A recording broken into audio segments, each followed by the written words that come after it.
বাংলা সাহিত্যে হুমায়ুন আহমেদের জুড়ি মেলা ভার। কথার এই জাদুকর একাধারে ছিলেন ঔপন্যাসিক, ছোট গল্পকার, নাট্যকার, গীতিকার ও চলচ্চিত্র নির্মাতা। তিনি বিংশ শতাব্দীর অন্যতম জনপ্রিয় বাঙালি কথাসাহিত্যিক। তাকে বাংলাদেশের স্বাধীনতা পরবর্তী অন্যতম শ্রেষ্ঠ ও জনপ্রিয় লেখক হিসেবে গণ্য করা হয়। লেট টাইম স্লো ডাউনে আজ ভয়েস কভার এবং সাউন্ড ইফেক্টে আছি আমি মেহের। পড়ে শোনাবো হুমায়ুন স্যারের আমার বাবার জুতা। আজকে গল্পটা পড়ে হয়তো আমার মতো অনেকেই কান্নায় চোখ ভাসাবে, যারা বাবা হারিয়েছ। আল্লাহ আমাদের সবার বাবাকে জান্নাত নসিব করুক, ভালো রাখুক, আমিন।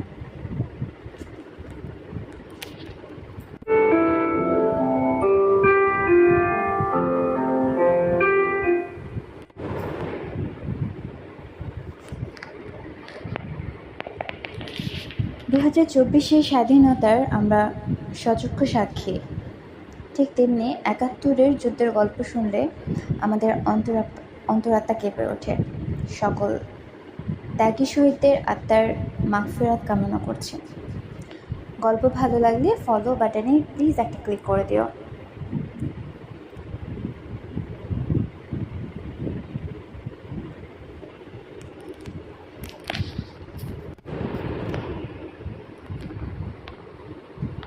বিজয় দিবসের কত সুন্দর স্মৃতি মানুষের আছে, সেসব স্মৃতি কথা অন্যকে শোনাতে ভালো লাগে। প্রেমিকার প্রথম চিঠি পাওয়ার গল্প বলার সময় যেমন রোমাঞ্চকর অনুভূতি হয়, বিজয় দিবসের গল্প বলার সময়ও তাই হয়।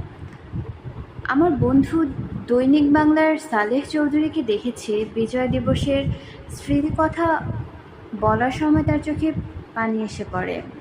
যদিও তেমন কিছু উল্লেখ করার মতো স্মৃতি নয়, তিনি তার মুক্তিযোদ্ধা দলবল নিয়ে কোথায় যেন যাচ্ছিলেন। হঠাৎ শুনলেন দেশ স্বাধীন হয়ে গেছে, যুদ্ধের অবসান হয়েছে, আর গুলি ছুটতে হবে না। তিনি রাইফেল ছুঁড়ে ফেলে দিলেন, মাটিতে গড়াগড়ি করে কাঁদতে শুরু করলেন। এই গল্প বলার সময় কেউ কাঁদতে শুরু করলে তাকে দোষ দেওয়া যায় না।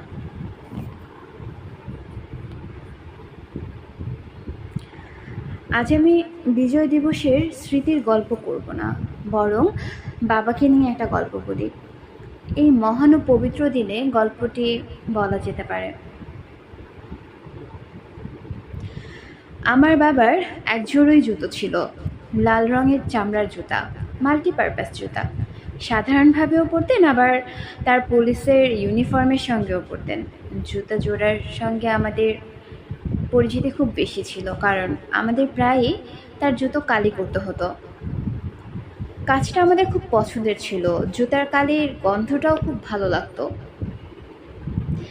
বাবার জুতো ব্রাশ করতে গেলে ব্রাশ ঘষতে ঘষতে জুতো যখন ঝকঝকে হয়ে উঠত, তখন দেখতে ভালো লাগতো।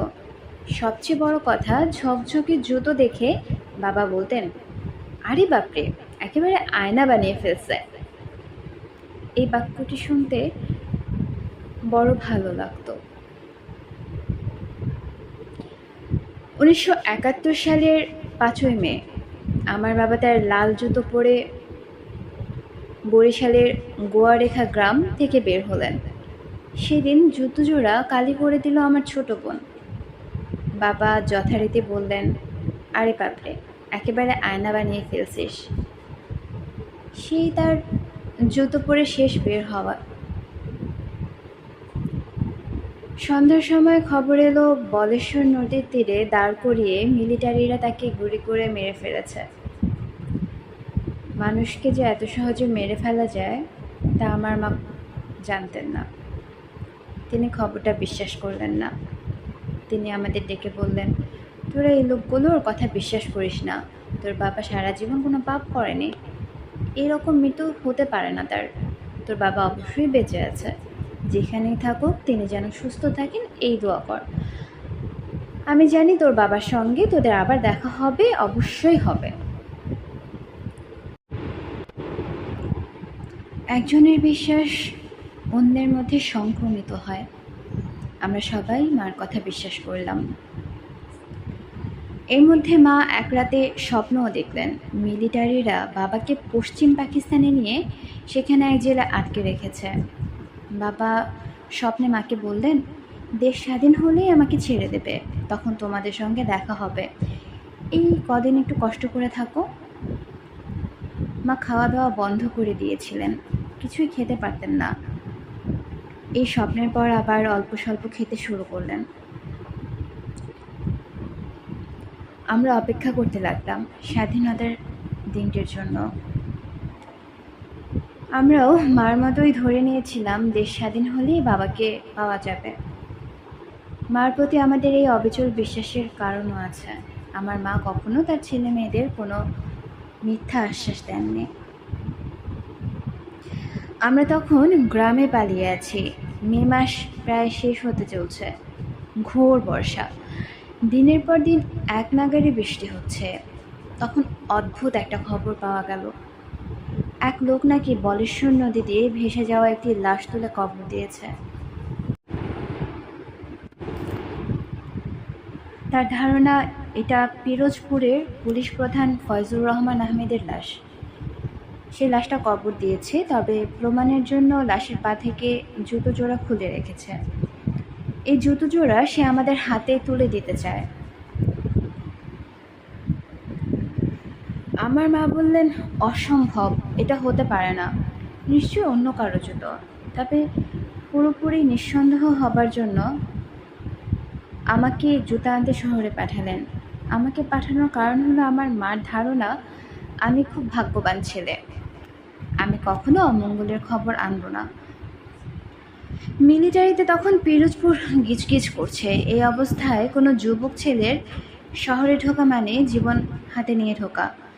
তার উপর শুনেছি মিলিটারিরা আমাকে এবং আমার ছোট ভাইকে খুঁজে বেড়াচ্ছে। আমি শহরে গেলাম লুঙ্গি, পাঞ্জাবি এবং টুপি মাথায় দিয়ে, যেন কেউ চিনতে না পারে। ওই লোকটি খুঁজে বের করলাম, আমাকে জুতো জোড়া দেওয়া হলো। হ্যাঁ, আমার বাবারই জুতো, ভুল হবার কোনো কারণ নেই। জুতো নিয়ে কাঁদতে কাঁদতে ফিরলাম। আমার মা জুতো দেখলেন, তিনি বুঝলেন এটা কার জুতো, তারপরেও বিশ্বাস করলেন না। এরকম জুতো তো কত মানুষেরই থাকতে পারে। তিনি আমাদের বললেন, জুতা দেখে তোরা মন খারাপ করিস না, এটা মোটেই কোনো জোরালো প্রমাণ না। জুতা জোড়া কাগজে মুড়ে এক কোনায় রেখে দেওয়া হলো। দেশ স্বাধীন হবার পর মা ঢাকা থেকে পিরোজপুর গেলেন, নদীর পাড়ে যেখানে বাবাকে কবর দেওয়া হয়েছিল বলে দাবি করা হয়েছে। কবর থেকে লাশ তোলা হলো, শরীর পচে গলে গেছে, কিন্তু নাইলনের মোজা অবিকৃত। মা পায়ের মোজা, দাঁত, মাথার চুল দেখে বাবাকে শনাক্ত করলেন। দীর্ঘ 6 মাস পর তিনি স্বীকার করলেন তার স্বামী বেঁচে নেই। তিনি ঢাকায় ফিরে এলেন। আমাদের যে এতদিন মিথ্যা আশ্বাস দিয়েছেন তার জন্য দুঃখ প্রকাশ করলেন। আমার সবচেয়ে ছোট বোনটি অসুস্থ, সে কথা বলতে পারে না, কানে শোনে না। আমার মা ছোট ভাইকে বললেন তাকে যেন বাবার মৃত্যুর ব্যাপারটি বুঝিয়ে বলা হয়। সন্ধ্যাবেলা মা কাগজের মোড়ক থেকে জুতো জোড়া বের করলেন, অনেক সময় নিয়ে পরিষ্কার করলেন। লাল কালি কিনে এনে জুতা কালি করা হলো। আমরা দেখলাম তার বিছানায় বালিশের পাশে জুতো জোড়া রাখা হয়েছে। সেই রাতে তিনি বাবার জুতো জোড়া জড়িয়ে ধরে বিছানায় শুতে গেলেন। আজকের এই মহা আনন্দের দিনে আমি আপনাদের আমার একটি ব্যক্তিগত কষ্টের গল্প বললাম। আমার এই কষ্ট যেন আপনাদের আনন্দকে কোনোভাবেই ছোট না করে। আজকের দিনে কষ্টের কোনো স্থান নেই। আমার বাবা এই দেশকে ভালোবেসেছিলেন, আমিও বাসি, অবশ্যই আমার ছেলেমেয়েরাও বাসবে। আজকের দিনেও এই ভালোবাসা সত্য, আর সব মিথ্যা। প্রতি বছর বিজয় দিবস আসে, আমি নিজের হাতে বাসায় একটা পতাকা টানাই। পতাকার দিকে তাকিয়ে থাকতে বড় ভালো লাগে। আমার কি সৌভাগ্য, স্বাধীন দেশে পতাকা নিজের হাতে ওড়াচ্ছি। আমারই তুমি অশেষ হয়েছ। এমনই লীলা তব ফুরাইয়া গেলে আবার হলো জীবন নব ফেলে আবার ভরেছ জীবন নব নব আমারে তুমি অশেষ করে